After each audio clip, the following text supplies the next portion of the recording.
Hi, I'm Emma. I talk about books, history, and society, etc. And today I want to talk to you about 10 books that I think have the potential to change your life. First, I'm going to share with y'all one of the very first books that really developed my taste in books and was one of my first experiences with adult literary fiction and translated fiction. And if we're being completely honest, I probably read this a little too young, and yet it is still one of my favorite books to this day. And I can distinctly remember the insane, overwhelming, joyous experience of reading this book and truly finding a version of literature that really spoke to my own interest. And that is going to be The Elegance of the Hedgehog by Muriel Barbary. This book is truly just my heart and soul. I think I was 13 or possibly younger when I read it for the first time, which, like I said, is probably a little too young for this book because there are some difficult topics that it covers, more adult topics. And yet you can see that I tabbed very poorly as a kid. This is actually a book that I've been meaning to reread. It kind of follows the story of two separate lives as well as many other characters, but there are two sort of main characters. One is a young girl who is truly unhappy. She has a very high IQ and she sort of plans to end her life for her birthday. And the other is the hotel concierge, who is sort of like peak France, kind of grumpy concierge, kind of the epitome of what you would think a concierge is, except she has this very rich secret life of consuming all of this beautiful media and being incredibly smart and having all of this rich golden inward thought. And you get to see how these two propel on their journey and the characters they come to interact with and the people they come to love. And it is truly just one of the most heartwarming and beautiful stories I have ever read. I'm going to put George Orwell's, this is a Penguin Modern Classics book of essays. I have not read every single essay in here, but I have read the majority of them. And if you know George Orwell from 1984 and Animal Farm, I highly, highly, highly recommend his essays and his nonfiction. I enjoyed 1984 and Animal Farm, but his essays, and he has another collection called Down and Out in Paris and London that's really good as well. Both of those are incredibly beautiful and very dear to my heart. They examine a lot of different things and, as you can imagine, focus a lot on imperialism and colonialism and the oppression of certain minorities and being poor.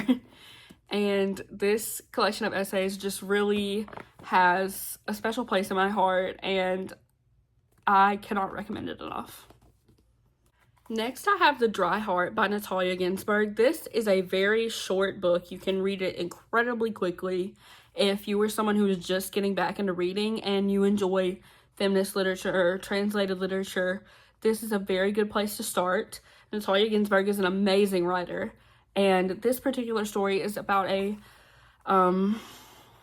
woman who struggles postpartum, and I don't want to give away too much because it is sort of a surprise, but just know that if you're interested in feminist literature, this is a beautiful and very iconic place to start. Natalia Ginzburg, I believe, was inspiration for Elena Ferrante, who wrote My Brilliant Friend. Or actually, that may be Elsa Morante, my bad. Next, we have Sula by Toni Morrison. Toni Morrison is clearly a very renowned writer. She has won both a Pulitzer and a Nobel for her writing, and it is very well deserved. One of the very few Americans to have ever managed that feat. And Sula is personally my favorite of her stories so far. And it is about two women and their relationship to one another and the relationships that sort of make their relationship and the relationships that bring about the demise of their relationship. This is about anger and women and love and rage and sex. And if you are looking for a not often cited weird hot girl lit fic book, Sula by Toni Morrison is definitely the one. Then I have The Bee Sting by Paul Murray. I read this last year in January, and it's quite the tome. It's a pretty large, it's like between 700 and 800 pages, something like that. And it was shortlisted for the Booker Prize. This is truly a saga. It is an adventure on its own. It is relatively modern. It is unique. The way that it is written is intriguing. The characters in this are so beautiful in their own flawed way, and the mother and the daughter in this, and the son, I can't pit them against the son and the father. The son and the father are also just highly engageable characters, and this book will not disappoint you. It follows each of their lives, and even, like the mother and the father, it follows their lives before having kids, and the societal expectations that are placed on people in these positions, and what it's like to have money and lose it, and what it's like to be queer and not know how to talk about it or express it, or being forced into a position where you're not comfortable expressing yourself. And this is just such a beautiful and amazing book. I also have East of Eden by John Steinbeck. This is one of my all-time favorite books. Reading this was a true experience, and I don't think anyone can get away with not reading this. I think if you were an adult and you haven't read this, it is sort of a moral failing not to have read this. And I'm not going to say too much more about it. The characters are some of the most engaging characters you'll ever see. Kathy Ames, despite her many flaws, something about her makes you root for her. And this, if you didn't know, is sort of a retelling of Cain and Abel, Genesis. It's very intriguing to think about the symbology of it all and the imagery. And I highly suggest you approach it from that angle, because it sort of is easier to digest if you do so. And once again, I'm just gonna say, if you're an adult and you haven't read this, I think you might be failing as a person. Sorry. I also have The Sun Also Rises by Ernest Hemingway. I went into this book thinking that it would not be my favorite, that it was going to be sort of dull. I didn't really know what it was about. I tend to not want to know what a book is about when I'm going into a book, and sometimes I think that actually sort of hindrances me. But this is the story of a man who's come back from war. He's off in Europe, essentially, with his friends and pals and one of the women he is interested in, and this tied in with the Everybody Behaves Badly book that is sort of the background information for this story, is a very cohesive and enjoyable experience, because this is sort of just a complete ripoff of Hemingway's life and experience with Lady Duff Twisden. And I highly recommend you look into that whole situation and read more about it. It's very interesting. I could not have imagined being Ernest Hemingway's wife at the time. Makes you truly wonder how she felt about it all. But yeah, The Sun Also Rises has some of the best quotes, and just it's definitely more engaging, I think, than most people assume it will be. Here I have The Heart's Invisible Furies by John Boyne. This is the author of The Boy in the Striped Pajamas. And for this specific book, if you are someone who really enjoyed A Little Life, I've seen tons of people talk about how similar this book is to A Little Life for them. And while I do think they have similarities, but I wouldn't exactly compare them per se in that same manner. This is, to me, I'm adopted, and so I just found the story in this truly beautiful because the main character in here is adopted, and it is, another large one, pretty big, and I highly recommend this one. I don't want to say too much because some of the major plot points are pretty dead giveaways. If you liked A Little Life, I definitely recommend it to you.